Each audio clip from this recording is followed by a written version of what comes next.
To a lesser-known detail of tonight's joint address to Congress, yesterday the president announced his special guests, and among them is a young woman named Megan Crowley, who has been profiled several times by the Wall Street Journal after her father, who had no experience in the pharmaceutical industry, helped develop a drug to save her and her brother from a rare disease called Pompe, which progressively weakens muscles and until about 10 years ago killed most kids who had it. Megan's now 20 years old and one of the many faces of rare diseases in this country. Today is, in fact, National Rare Disease Day. They aimed at raising awareness of the many people struggling with these health issues. Nationally, around 1 in 10 Americans live with a rare disease. That's 30 million people in all. Around half of them are children. 95% of these rare diseases do not have a single FDA-approved drug treatment, and for many, even getting a diagnosis can be next to impossible. Joining me now are two people who know this all too well. Katie Brand, who lost her husband, Mike, when he was 33 years old, to a rare neurological disorder called frontotemporal degeneration, or FTD. It's very good to meet you. Thank you for being here. She's now an advocate and educator and started the campaign Love is Out There to raise awareness for FTD and help others struggling with the disease. Janice Creedon, whose 5-year-old son Luke suffers from a connective tissue disorder. Doctors have been trying to diagnose since he was 6 months old. It's good to see you too, Janice. Correct me if I'm wrong. You were dealing with a father's with Alzheimer. Your mother had just died while your husband is dying, and you had a kid too. How did you get through every day? No, I'm serious. How do you do that? People ask me that a lot, and I used to say, well, the sun just keeps coming up in the morning. And I had a great childhood, and I was really looking forward to the opportunity to be a mom. And I felt like I didn't want to miss out on my opportunity to be a great parent to my son. So I tried to just focus on that as my reason to get up. And why are you involved? I mean, as I said, you're an advocate, you were the MC of things. Why stay involved? Why not move on so you don't have to think about all the horror that you had to live through? Well, because I've spoken about this before. The idea of moving on feels like forgetting what was in the past. I like to talk a lot about moving forward, which is about picking up everything that I've learned, all that love that I had and shared with Mike, and bringing that with me as I move on with my life. What's next for you? Is your kid's illness still undiagnosed, from what I understand? That's correct. So what's next? What happens next? Well, right now he's still in the hospital. He's been in the hospital for 28 days, and he just keeps getting sick. So hopefully, my hope is that his genetic findings is somewhere else reported. So maybe with more research, there'll be another child out there that has this syndrome. Except for days like today, when I know you had 400 and some people, do you feel alone in these struggles? Is that one of the hardest? You're both nodding your head. That's one of the hardest parts, right? It is. It's hard because there isn't anybody else. That part is lonesome. Like you feel very, like you don't know where you fit. You don't, like, there's nothing out there. But I do find that I'm more comfortable with other moms that have children, medically complex kids.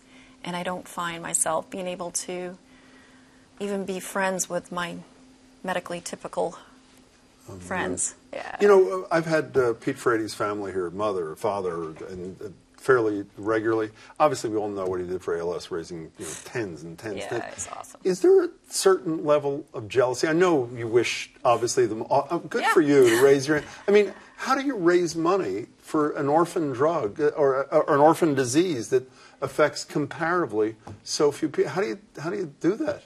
That's a very good question. I even find myself getting angry when I see the pink ribbon, because there's so much out there for breast, which is awesome. I think it's huge. I mean, we've been able to save millions of women's lives with that. But I don't have a ribbon. I don't have anything. But Jim, people give when they feel connected. And so what Janice did today at the State House, what I'm always trying to do to share my story, it doesn't matter if your disease does not have the same label. The idea of feeling isolated, the idea of being a caregiver for someone you love, those are things that people can connect with. And what we also know about rare disease is that rare disease research influences other research. What does that mean?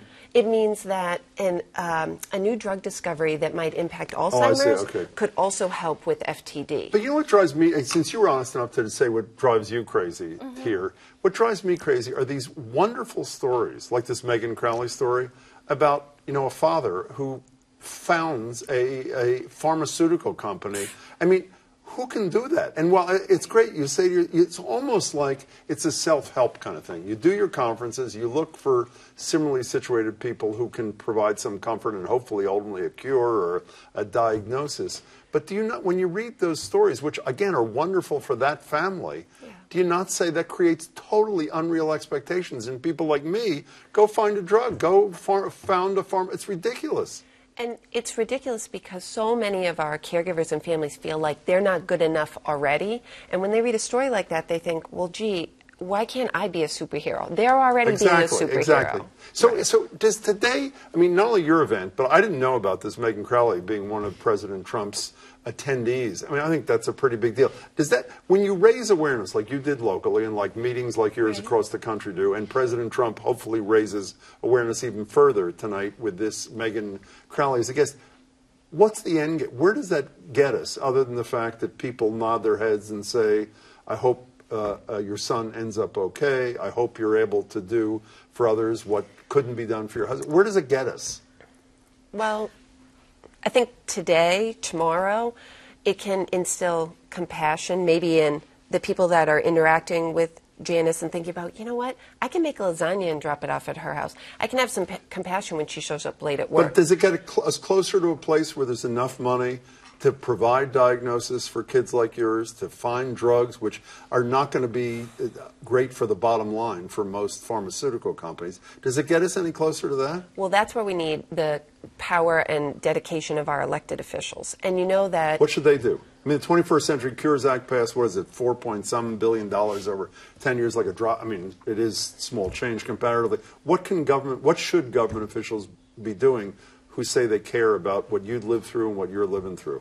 They need to pay attention for legislative policies and bills that are coming through that are going to shorten the time for access for individuals with rare diseases to treatment. How about you? What do you want to see elected officials do?